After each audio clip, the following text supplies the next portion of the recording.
Hey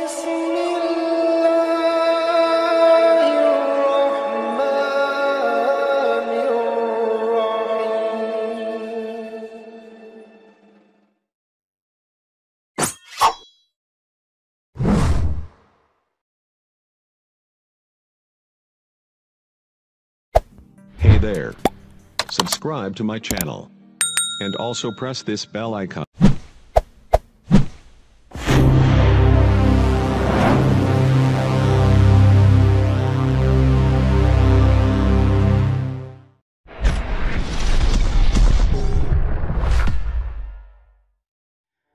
Bismillahirrahmanirrahim. Assalamualaikum warahmatullahi wabarakatuh. Alhamdulillahirabbil alamin. Salatu wassalamu ala asyrafil anbiya'i wal mursalin wa ala alihi wa sahbihi rasulillahi ajma'in.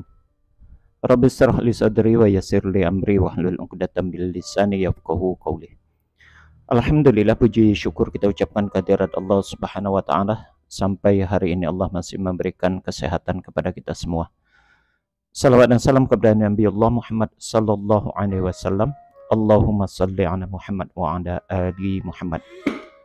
Uswatun hasanah buat kita semua, contoh suri tauladan hidup untuk seluruh umat manusia. Saudara sekalian, tidak saja berkaitan tentang ketauhidan ataupun tentang ketuhanan Yesus itu yang sering diperdebatkan dan sering menjadi bahan perbincangan, yang tidak jarang sering sekali menjadi bahan untuk diperdebatkan dan dipertikaikan, ya. Perdebatan itu tidak saja terjadi di kalangan luar kekristenan, bahkan di dalam kekristenan sendiri perdebatan itu masih berjalan begitu rumit dan sulit sampai detik ini atau sampai saat ini. Dan berkaitan dengan perdebatan itu tidak saja berada di ranah ketuhanan Yesus itu sendiri, bahkan keberadaan nama Kristen itu sendiri sampai sekarang pun masih tanda tanya yang besar, begitu ya. Apakah benar Yesus membawa ajaran Kristen? Nah, itu pertanyaannya. Nah, pada kesempatan kali ini saudara, saya akan mengajak kita mencoba memperhatikan satu potongan video yang beredar di TikTok dari pendeta Andri Tunggal.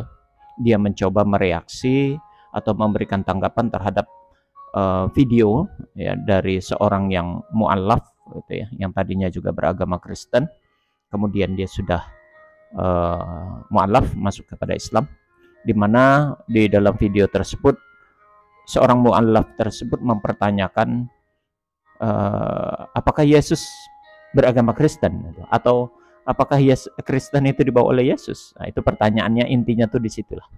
Kemudian mencoba pendeta Andri menjelaskan.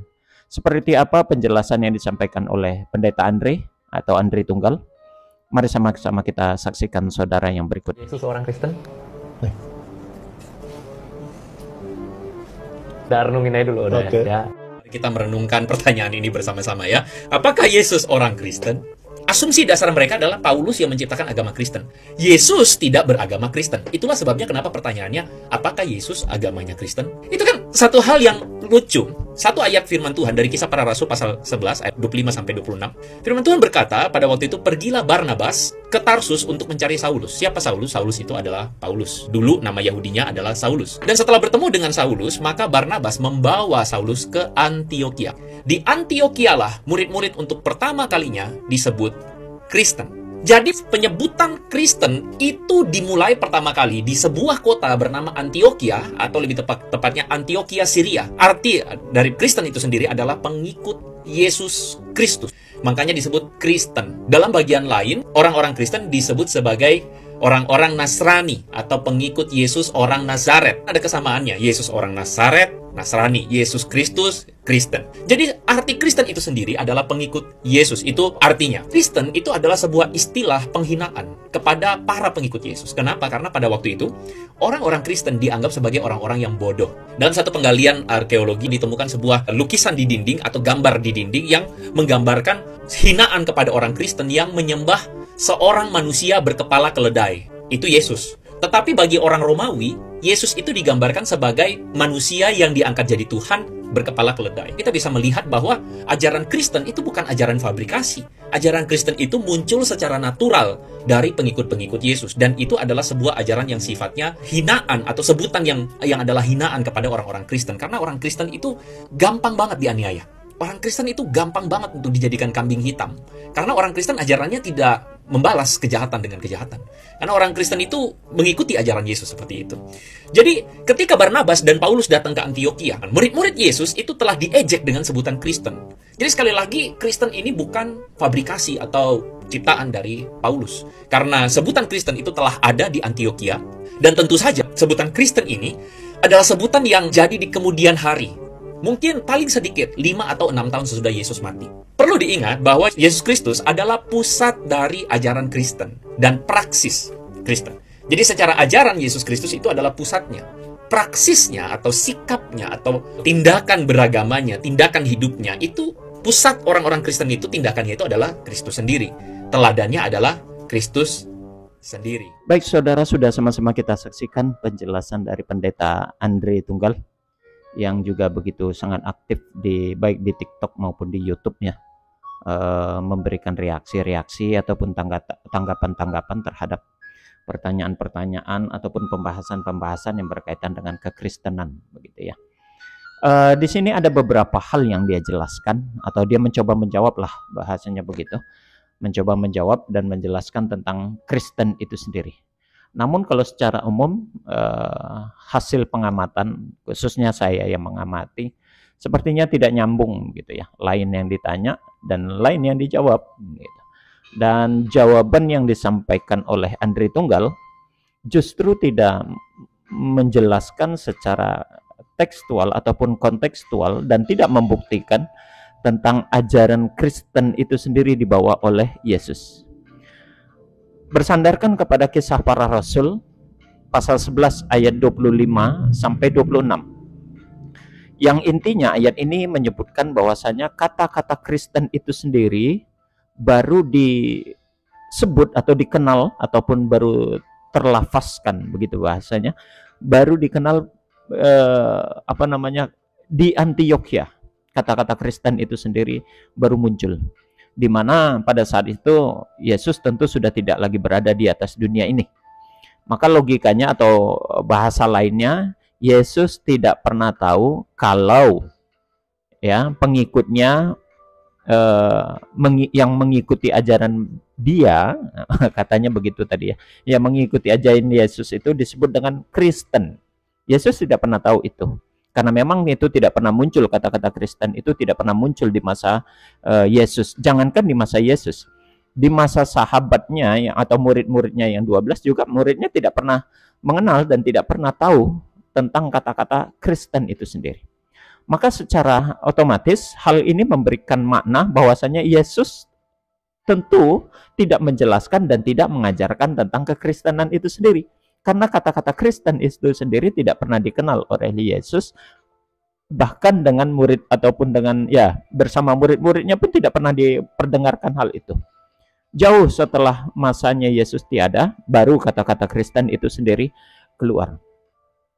Kemudian kalau kita mendengar dan merujuk pada penjelasan Andre Tunggal tadi yang mengatakan Kristen itu artinya adalah pengikut Yesus. Dan dia juga mengatakan tadi ajaran Kristen itu muncul secara natural dari pengikut-pengikut Yesus. Nah, kata-kata ini sangat menarik, saudara. Kalau dikatakan ajaran Yesus itu munculnya secara natural, artinya kan memang tidak ada yang membawa secara pasti itu kenabiannya siapa, seperti apa, ajaran konseptualnya seperti apa. Yang jelas dia muncul secara natural, ya. Yang muncul itu atau dimunculkan oleh para muridnya Yesus, pengikut-pengikutnya. Artinya, ya kalau seandainya memang benar itu pengikutnya yang mengadakan, seharusnya pengikut Yesus yang atau muridnya yang 12 itu pasti mengenal. Tapi tidak pernah mendengar atau tidak pernah mengenal mereka dengan kata-kata Yesus atau kata-kata Kristen itu di masa hidupnya. Nah, ini justru membuktikan bahwasanya apa yang disampaikan oleh Andre Tunggal itu adalah satu kebohongan. Buktinya murid-muridnya di masa muridnya masih hidup itu tidak pernah mengenal adanya kata-kata Kristen. Di masa Paulus atau yang mengaku dirinya Saulus atau sebagai rasul begitu ya. Itulah baru memunculkan kata-kata itu. Dan itu sudah jauh masanya dengan masa Yesus keberadaannya di atas dunia ini. Kemudian dia juga mengatakan Yesus adalah pusat dari ajaran Kristen. Maaf kalau menurut saya ini tidak sesuai dengan kenyataan yang ada. Dia mengatakan tadi kalau Yesus merupakan pusat dari ajaran Kristen dan orang-orang Kristen dianggap mengikuti ajaran yang dibawa oleh Yesus. Tapi kenyataannya pada dasarnya tidak demikian. Buktinya apa? Ya buktinya cara ibadah, syariat-syariat yang dijalankan itu tidak sesuai dengan apa yang dilakukan oleh Yesus. Yesus mempertuhankan Allah. Justru orang-orang Kristen mempertuhankan Yesus gitu. Nah, itu saja dari konsep ketuhanannya saja tidak mengindikasikan, tidak menggambarkan dia mengikuti ajaran Yesus. Kemudian Yesus dikhitan. Nah, kebanyakan sebagian besar saudara-saudara kita yang beragama Kristen justru tidak melaksanakan itu. Lalu letaknya di mana kalau dikatakan sebagai pengikut ataupun mengikuti ajaran Yesus itu sendiri? Yesus berpuasa, Yesus sholat, apalagi Yesus mengharamkan khamar, Yesus mengharamkan babi. Penjelasan itu begitu jelas dan banyak di dalam Alkitab itu yang mengatakan hal itu. Kalau memang saudara-saudaraku yang beragama Kristen mengaku dan menganggap dirinya pengikut Yesus yang setia, seharusnya dia mengikuti ajaran dan syariat-syariat yang diajarkan oleh Yesus itu sendiri. Yesus mentauhidkan Allah, bertuhan kepada Allah, menyembah kepada Allah, mengatakan bahwasanya satu-satunya yang namanya Tuhan itu ya Allah, dan Yesus mengaku dirinya sebagai utusan. Tapi mengapa justru sebaliknya saudara-saudaraku malah mempertuhankan Yesus yang notabene dia sendiri tidak pernah mengatakan bahwasanya dirinya adalah Tuhan itu sendiri. Nah, jadi apa yang dijelaskan oleh Pendeta Andri Tunggal tidak menjawab ya. Pertama, tidak menjawab pertanyaan yang ditampilkan dalam sebuah video yang dia perlihatkan. Itu yang pertama. Yang kedua, dia juga tidak bisa membuktikan bahwasanya orang Kristen itu justru pengikut Yesus yang setia. Tidak begitu. Buktinya ajaran-ajaran Yesus banyak tidak dilaksanakan oleh orang-orang Kristen di saat ini. Demikian saudara, semoga ini bermanfaat. Kita akhiri dengan kafaratul majelis. Subhanakallahumma wa bihamdik, asyhadu an la ilaha illa anta, astaghfiruka wa atubu ilaik. Assalamualaikum warahmatullahi wabarakatuh.